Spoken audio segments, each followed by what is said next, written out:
Hey, everybody. Hey, listen, thank y'all for being patient with your girl because I know I've had to make changes on these times. And I apologize for that, but I'm telling you what, it doesn't matter if I had to change the time or not. I'm staying committed that I will give you a challenge every day for 21 days. And I just want to thank you for being patient.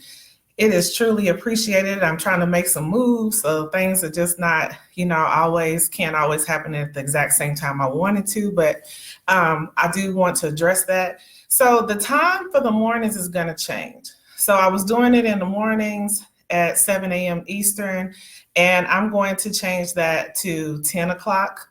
And so it'll be 10 o'clock Eastern, 9 o'clock Central. Okay, so I will do that every morning. And if you can't, tune in, I do save it, and it's also loaded on my YouTube page too. And I will make sure that you have the link to my YouTube page so you can go back and look at it if you can't get on at 9 o'clock. Okay.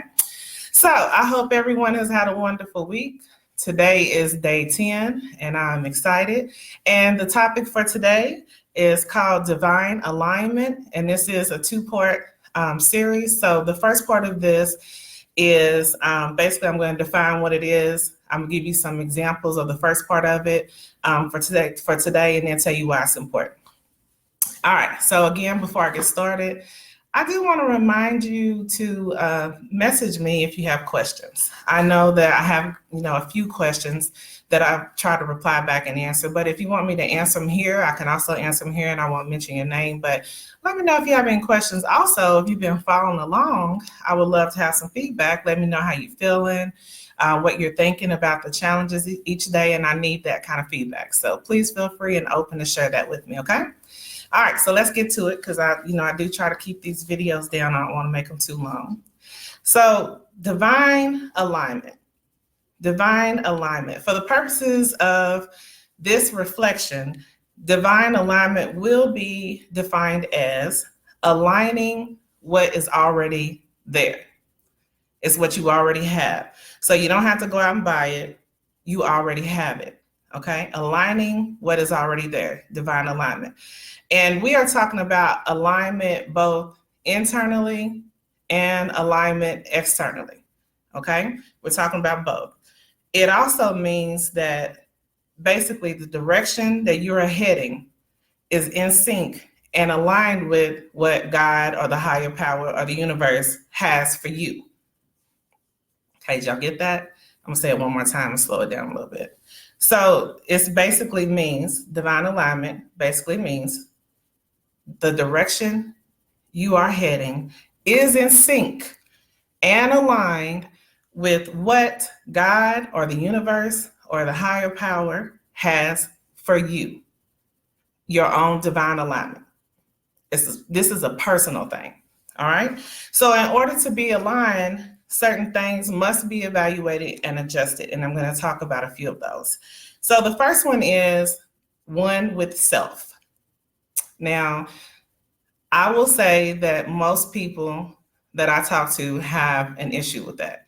Okay, we don't really know what one with self means. So one with self basically means we have to learn how to self-preserve, self-preservation. And that is basically knowing your limits, honoring your needs and your desires, and being intentional about healing what no longer serves you. All right, so this should be instinctual, but unfortunately for most of us, it's not. So we have to really practice this every day. And the most important thing is that when you're intentional about knowing your desires and knowing your limits, that means you don't allow certain things to happen. But if you don't have limits and you don't know exactly what your desires are, then you will find it difficult, okay? Hey, Andrea, thanks for joining. So again, self-preservation. Self-preservation is knowing your limits, honor your needs and your desires, and be intentional about healing the areas that no longer serve you. Next, practicing self-care. Self-care on 3 dimensions. Self-care spiritually, which is basically feed yourself positive affirmations, work on your faith. What do you believe in? Whatever religion you are, become one with that. It doesn't really matter what, religion you pick. It's just a matter of feeding yourself spiritually and making sure that you are spiritually healthy. If that means being one with nature, be one with nature. Just be spiritually healthy. Second, emotionally. We got to talk about this mental health thing, okay? It's like the elephant in the room, but it's really not, because mental health is affecting everybody from, addictions to other mental illnesses, schizophrenia, a whole lot. It's affecting our families in so many ways, and we can't keep acting like it's not there. So I'm going to challenge you to really, really identify and work on your mental health, your emotions. What's going on with you? What kind of habits do you have emotionally that are no longer serving you? We've got to get those in check, okay? And physically. Physically. So the reason why I did that is because that challenges me all the time. It is important for me to be physically healthy because diet and exercise means a lot. But if you're like somebody like me who goes to the extreme, so I won't just do a diet. I'm extreme. I'm going to eat tuna fish for 3 weeks, and that's not healthy. Everything that you see out there is not necessarily healthy for you, but it is important for me to practice diet and exercise in order to be one with self. Okay, because I told you it's internally and externally. So when we're talking about externally, we're talking about what you have on the outside, what's going on with that. How are you treating yourself externally, physically? Okay, so if you're not healthy and you're not walking, running, swimming, dancing, something to keep yourself moving, you need to, because you've got to honor yourself. And in order to be one with self, you can't be one with self, but you worked on all these things inside, but your outside is a mess. And this is not about having a snatch waist. This is not about having muscles for the men. This is just simply about, are you taking care of yourself physically? Do you feel good? Do you wake up feeling good? Do you go to bed feeling good? Can you walk up the stairs and not pass out? Okay, so don't take it to the extreme, but do work on the physical piece. The other thing is, in order to be one with self, you have to learn how to set emotional boundaries. Okay, so what that basically means is emotional boundaries are, example of that would be, let's say you're interacting with someone and interacting with this person changes, your energy negatively. You start feeling some kind of way, not necessarily what they said, maybe just who they are. And so what we have to learn how to do to set boundaries emotionally is pay attention to that. So why am I feeling like that towards this person or towards what they're saying? And 9 times out of 10, it's because we're not emotionally in tune with what we like and what we don't like, and to be able to communicate to the other parties or party what we like and what we don't like. So our emotions are all over the place. And this is just a simplified version of it. I talk about it in way more detail in my book, but this is just simplified. So set emotional boundaries, and what that looks like is this. It is you basically going to fill in this term here, but you're going to put in there what you believe in there, but it is this. I like this, but I don't like that. Okay? That's what that should look like. This is okay with me, but this is not okay with me. So I have these boundaries set, and I let people know that, no, actually, I don't like that. And it's going to make people uncomfortable, because for a long time, people just get away with just mistreating you, and it's supposed to just be okay, but it's not. Sometimes in order to heal yourself, you have to be honest with them and say, hey, sis, I was thinking about what you said the other day, but I just want to let you know, like, I'm a little offended. Could you clarify what you were really meaning by that? And that sometimes that might help. Sometimes it might not help, because again, people don't like to be confronted when they display reckless behavior. Okay. All right. So here's the next one. Learn to say no. It's okay. Let me tell you something. I didn't used to say no all the time. I was very much in my younger years trying to be a people pleaser because I wanted to be liked. And I did a lot of things that I didn't want to do. And that made me angry on the inside because I didn't really want to do it. Okay. So If I just would have learned how to say no and be one with myself and be okay with that, then it would change. And look, I'm gonna help you, okay? Because see, now I'm a pro at it. I can say no quickly, okay? So this is how we do it. I'm sorry. I'm not gonna be able to help you with that today. I wish I could, but yeah, right now I just can't do it. Bottom line, no. Family, no. Kids, no. Work, no. You're gonna have to get to a point where you set boundaries to honor yourself, and there's things you're gonna have to say no about. Okay? Honor your temple. Now, honor your temple can fall in line with what I just talked about just a second ago when I said, physically. But honoring your temple, we got to take baby steps with that, because you got to first learn how to honor your temple and yourself as one with self. You only get one temple. That's it. So if your temple is out of line, you don't get another one. Don't wait until your temple no longer serves you anymore. Get your temple in alignment. So what state is your temple in? And this is something for you to kind of gauge yourself to kind of see where it is. So I'm going to briefly say these. Are you in construction? Are you currently under construction? And that just simply means that you're a work in progress and you're trying to be better, live better, and have better. Would you say your temple is in a state of demolition, which means you're trying to tear the whole thing down and start all over again?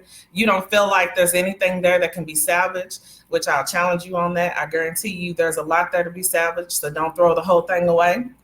Or is your temple on display, meaning it's just for looks? There's nothing going on the inside. I'm dead on the inside. My temple is just basically here for looks. Okay, so there's three things that you probably need to think about as you start to think about your temple and evaluate where you are in terms of one with self. Last, learn to give yourself grace and permission to be imperfectly beautiful. Okay, we are so hard on ourselves.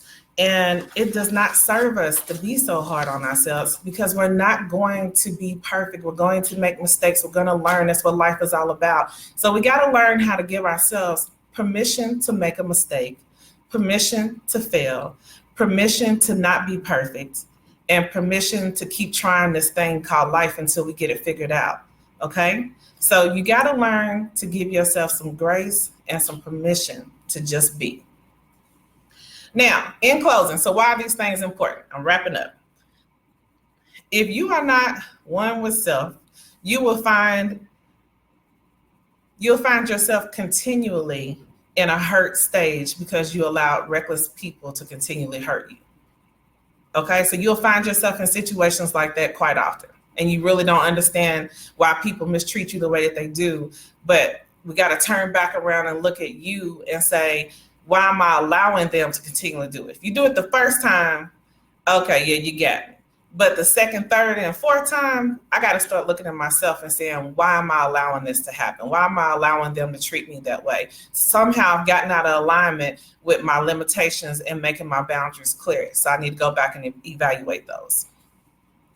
Second, it's important because if you're not in self-alignment or self-preservation or one with self, you cannot help others. You cannot. It starts with you. You got to help you. You got to fix you first, and then you'll be great to help others. All right. Next, how can you walk in your truth? How can you walk in your truth? Truth meaning walking in love, walking, working, and serving.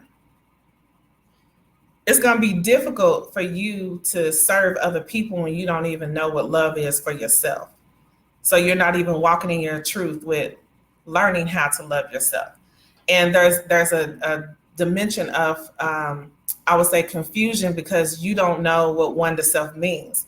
But now that you know what learning to honor yourself and be one with self means, now you can start working on that and pushing forward in that direction, okay? So I'll leave you with this as I wrap up. What if you only get what you believe you deserve? What if that's your only lot in life? Whatever you believe that you deserve. I would like for you to journal tonight and to look at what that looks like. Today, what do you believe in honesty that you deserve? I want you to think about that, because if you only get what you believe, then where does that leave you at this moment? Okay, so just kind of take a look at that and be mindful about that as you move forward. I mean, today you might not believe that you're going to have $1 million and be able to have all these foundations and stuff. Okay, that's fine, but let's work on it. Stop shortcutting yourself. Learn to be one with yourself. I think that once you sit down and evaluate and you look at the fact that you haven't been one with self, maybe because you didn't know how to do that. And I would say I wasn't taught how to do that. I had to learn to do that. I'm still learning because I'm ever evolving and the world is ever evolving. But you have to be intentional about learning and healing and walking and loving. That's the whole point of this 21-day journey, is to keep moving forward. Don't let those things in life make you stagnant and paralyzed to where you won't move forward again. Because at the end of the day, when you're one with self, then you learn to honor yourself, and then you can honor somebody else. Okay? So with that being said, let's journal tonight and let's think about it, and let's start believing for great things, for things bigger than what you can see today. Maybe it don't even make sense. Just write it down anyway and believe that you can have that. Okay, this is all part about knowing who you are and what you want in life and what your needs are and what your desires are. You have to know that, because it's part of being one with self. So sometimes in life, we just need to be to ourselves. We don't need all these people around us. We need some quiet time to ourselves to learn who we are. I think about this all the time, because I say, you know what? It's just kind of like me getting in an airplane. If I don't have any instructions on how to fly that bad boy, I don't need to be in there. So you need some instructions and some guidelines and some boundaries on how to operate you. Who are you? Okay, so in closing, honor yourself first and learn to be one with self. We have to get into divine alignment. That's all for today, y'all. I will see you tomorrow, and I will talk about part 2 of divine alignment. Again, don't forget that the time changed, and I will also post that the times are changing, that I'm not going to be doing real early in the morning anymore. I'm going to change the time, and I will post that as well. Thank y'all again for supporting me, and I hope that these videos have really helped you. I would love to hear some feedback. Send me a message. Let me know what you think. Please share them, because even if you don't need it, it might be someone else who's in a dark season, because don't forget, when we get into dark seasons, we don't like to tell people, and we start isolating ourselves. So go ahead and just share it on your page. And so if it is somebody who's kind of just scrolling through Facebook, it might be that very word that they need, that seed that they need, okay? So the sharing is not about you, it's about other people. Thank y'all so much for joining. Have a good day, and I will see you all tomorrow. Peace and blessings always.